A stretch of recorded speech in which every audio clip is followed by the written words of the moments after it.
معرفت کسی پیدا بکند میفهمد مسئله ظهور امام و غیبت امام ما نمیبینیم، او ما رو میبینه.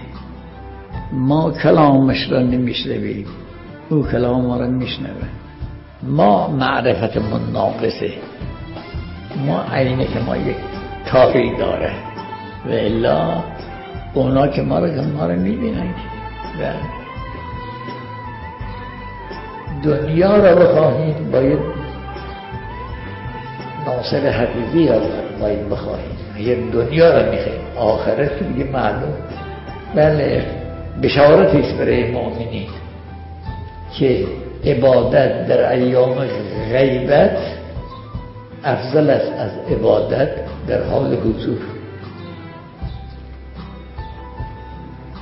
پس چطور ما دعا نکنیم برای ظهور حضرت؟